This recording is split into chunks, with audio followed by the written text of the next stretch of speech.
Hey, Johnny Roberts, how are you doing today, my friend? Doing good, Mike. How are you doing? Unbelievable. What a beautiful day God's given us. And just super excited to be with you here again on your podcast and just unpacking some more topics that affect people as they plan out their retirement so they can retire at new heights, which, well, is the title of your Amazon best-selling book and your podcast and your business. And so that's what we're really here about. And today we want to talk about how taxes impact retirement and income. And I'm super excited about this because, Johnny, I was always told that you put money away early, and when you retire, you're going to be in a lower tax bracket. And I can't wait to get there. And I know you've got a special guest here for not only today, but for like the next couple of sessions because we're doing this mini series. So I'm going to kind of be quiet, let you introduce your special guest and help us understand how taxes do impact retirement and income, right? Absolutely. We're so excited today. We have got one of the superstars of tax planning for retirement. She helps our agency so much. She's a partner with us that's just phenomenal. And she's been great with our clients. She answers the questions that nobody knows the answers to. I mean, you can't even Google the stuff that she knows the answers to. I don't know. She's better than Google. So, um, Google consults her. it does. I think so. She writes the Google stuff. So, Heather Schreiber's with us. Heather, thank you so much for being with us today. Welcome to our podcast. Well, I'm super, super excited to be here. I get all nerdy when I start talking about taxes, so it should be fun. It should be fun. Did you say Texas or taxes? Taxes. Imagine being my poor husband. He has to listen to this all the time. I'm very excited about talking about reducing tax exposure in retirement. So Yeah. we're in for a Well, good time.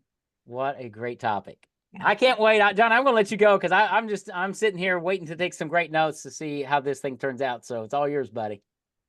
Well, today there's a couple different IRAs that we'll kind of hit on in the initial series we're going to talk about is uh, since pensions went away years ago, kind of, and the government's kind of shifted focus in the 70s and kind of put the burden on employees, right?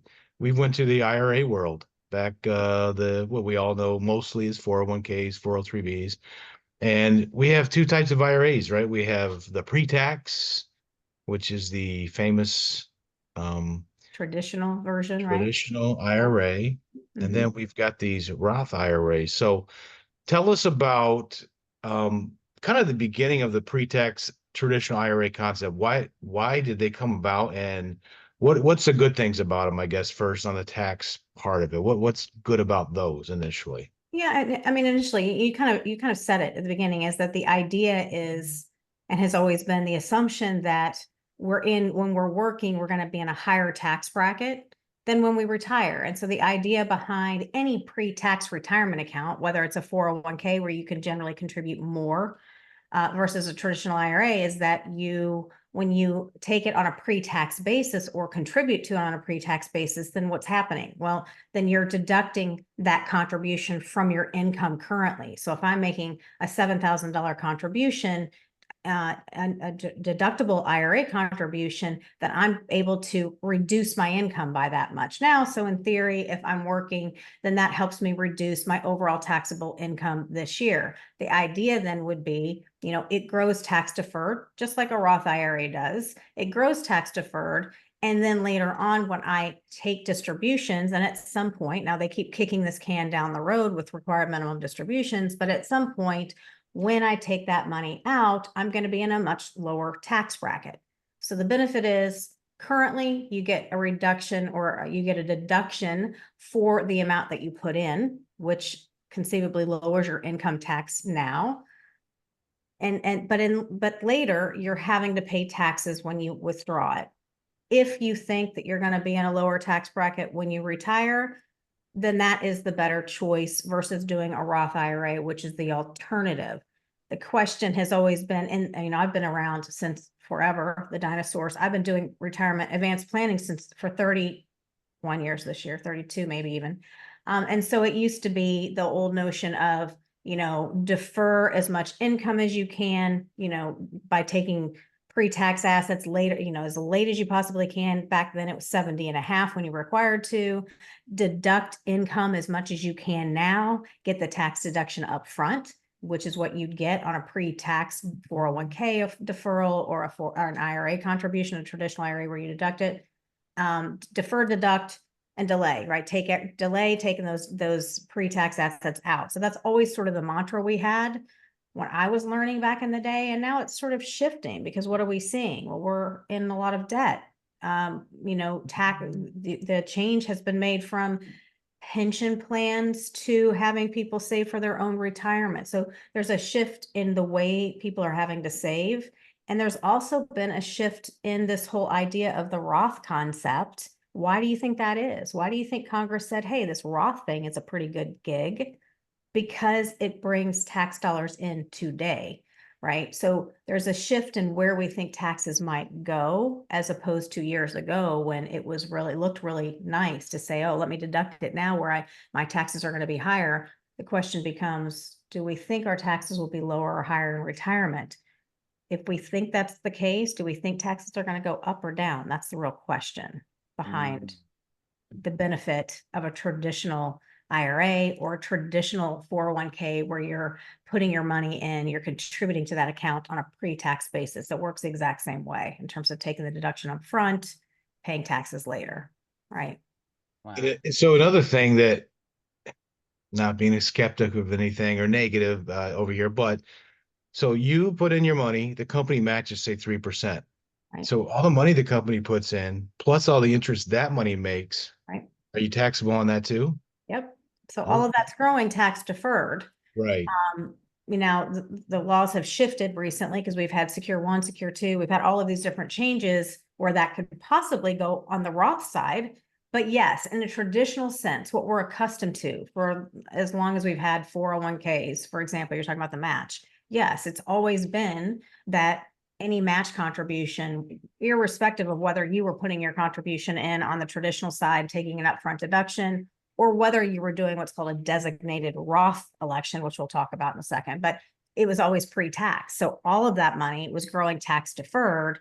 Eventually, you're going to pay taxes on it. So it's building up, and you're eventually going to have to pay taxes wherever taxes are when you retire. So that can sometimes, be a risk if you have all of your money. And I see a lot of this now. A lot of people, we've saved a lot of money. People really been disciplined and they save a lot of money, but the majority of it is pre-tax 401ks that they rolled to IRAs.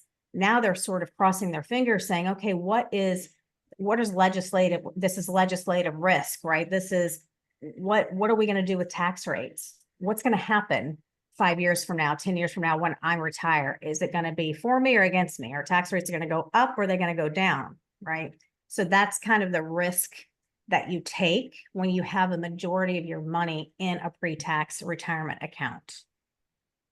Right. So it's not, and I'm not slamming any of the traditional IRAs or 401ks. It's just there's positives and negatives to everything in life, for I think sure. yeah. You And I know. think, Johnny, that it's all about diversification. We always talk about diversification when we're talking about investments, but we really want to diversify our tax risk, right?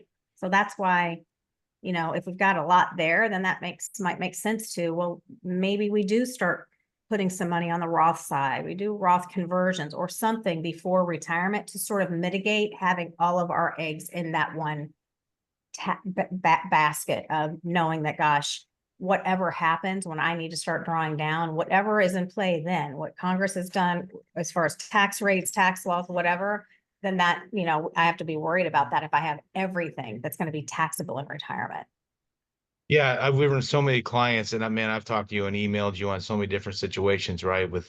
And you hear from advisors all the time. It's just almost like tax bombs that people aren't realizing when they get to retire, like, holy cow, look at all this money that's actually taxable. You don't really think about it all those years. You're saving and saving. Like I said, it's great you save, but you don't really think about, okay, I have $1 million, but what's the real value of that $1 million, right? How much of it actually is, you know, mine at that point in my life Well, you're because kind of in bed with taxes are somebody else, right? right, right. And you're in bed with the government, which we You're in love bed, that. but you're not in bed with your husband. You're in bed with Uncle Sam. I mean, I that's what it know. is. It's like you have to say, okay, well, this isn't really all my money. Exactly like you're saying. It is in partnership with Uncle Sam. And Yeah. that partnership can change on a dime, as we've seen, right? So tax rates are expected are slated to sunset, right? The existing tax rates are slated to sunset at the end of 2025 and go back up to what they were in 2017. So these things change. so that's the risk. That's the It risk of was the all debt, and the debt and everything we're in now was not even comprehensible right. in the IRA stuff. I I mean, it mean, wasn't even imaginable where we're at right, now. right. Well, So they've, it's crazy. let me Mhm. jump in here because from a novice, right? Because I'm not a financial advisor, so I get all the emails and all the TV ads and everything was, what's your number? Follow the green line and Right. all this because everybody's just talking about your number. You've got to have X amount of dollars. They never talk about what we're talking about today. And just what Johnny said, if you have $1 million or $3 million as your number, Right. guess what? The government's going to take a bunch of that unless you Right. do some proper planning. So, Right. And I always say it's not about what you saved, it's what you keep, right? It's what you keep. You have to be thinking about that. And it's yeah. also, people, in the research that I do, I mean, people are most concerned about having a predictable paycheck in retirement, a net paycheck, right? So we're talking about predictable income. I mean, you could say what you want about Social Security, which could be an entire podcast by itself, but what do people love about Social Security? What do they love about the former pensions that hardly anyone has anymore unless they're a government worker, right? It's the predictability of that. And you're talking about and even pensions. Pensions are 100% taxable. So someone who's lucky enough to have a pension has to factor in, well, that pension that I worked so hard for. Take teachers, for example. You can say they're underpaid, they're underappreciated. They get this pension in retirement, finally, for all those years worked. It's still taxable. So they're still in bed with the government forever. They cannot change that. Social Security is a little bit better because at least 15% is protected from federal income tax forever, at least as it stands now. But people like the predictability of it, but it's the predictable net cash flow that you should be thinking about. What do I need? They're not thinking about all of those variables that go into, well, what makes up your income? And if it's a pension, we can't change that. Could that have a ripple effect on other things? Could it affect how much of your Social Security is taxable? Yep, it can. Can it affect how much you pay for Medicare premiums? Yep, it can. So you have to look at all of these things together and not look at them in little silos. So that's why it's important to really look at the entire picture together and say, okay, what can we do to prepare for retirement so that that number fits where we need it to be net, and it's predictable and sustainable throughout my lifetime. It's a lot to do. Well, it is, and that's why it confuses so many people like me, right? And that's why we don't do it, but that's why Johnny does. And Right. that's why if you're listening to this and if you're as confused as I am right now, just pause and reach out to Johnny and his team, because that's what they do all day, every day, is they take this holistic view of all of these components that Heather's just scratching the surface. And that's why we're doing a 4 episodes mini series here all around taxes and retirement, to give you an understanding of really the difference between this traditional IRA and the Roth IRA, because yes, they're different animals at one level, but the ramifications, that ripple effect, Heather, that you just mentioned, can be very devastating. And if people don't have a great retirement plan, if they're not looking at all these puzzle pieces, they're going to unfortunately be shocked when they hit retirement or get close and realize, well, maybe I have to work a few more years, or maybe I have to be the Walmart greeter to make up a little bit of extra income because good old Uncle Sam's got his hand out. Now, Great. okay, so as we wrap up this episode, I can't wait to come back because I want to really dive into unpacking a little bit more of the traditional, the Roth, because I think at one level, well, I understand the difference.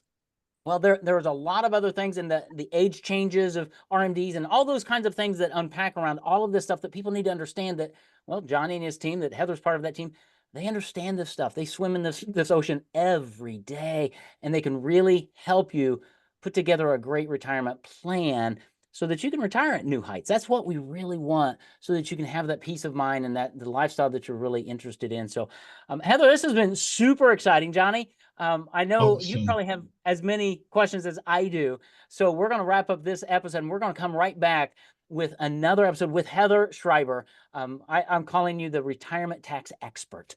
And I know you do so much more than that, but you just shine. You just pull this out of your brain because you've been doing it for so long.